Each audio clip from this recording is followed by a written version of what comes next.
Sir, अपने दूसरे कार्यकाल में अब योगी के सामने क्या बड़ी चुनौतियां आएंगी? चुनौतियां बहुत हैं योगी के सामने। लॉन्ग वे टू गो जिसे कहते हैं। सबसे पहले तो उनको देखना है कि आला कमान के साथ, केंद्र के साथ उनके संबंध मधुर रहें। एक बार फिर से कम्युनिकेशन गैप या टकराव या डिफरेंस ओपिनियन की स्थिति नहीं बने। इसके लिए उनको एक आध सलाहकार को ये जिम्मेदारी देनी पड़ेगी। वन।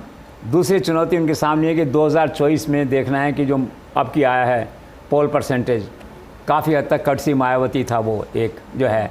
तो अगली बार हमें अपने बूते पे वापस 312 सीटों के हिसाब से जो सीटें गुणा भाग में बनती हैं एमपीज़ की, वो लेके आनी है।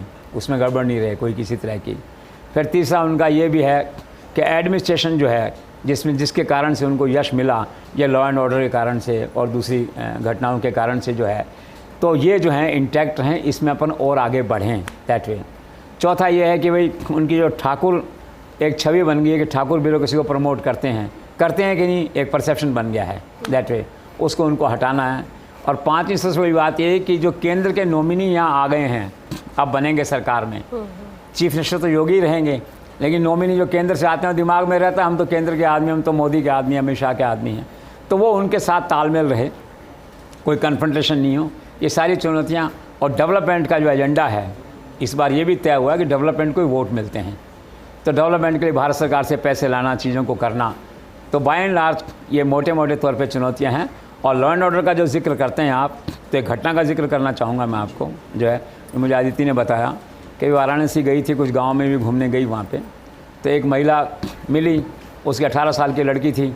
तो मुझे क्या करती है ये, तो उन्होंने कहा कि ये पढ़ाई करती है और इसको भेजना है वहाँ पे। तो उन्होंने कहा कि योगी आएगा तो यूपी में पढ़ाएंगे इसको, योगी नहीं आएगा तो पूना भेजेंगे इसको एम्बेसिस में या किसी और संस्था में डिग्री करने के लिए। कि क्यों? कि योगी है तो महिलाएं सुरक्षित हैं यहाँ। कितनी बड़ी बात है, कितना स्वीपिंग स्टेटमेंट है। और जीत गए तो उसने कहा ये बच्ची यूपी में पढ़ेगी।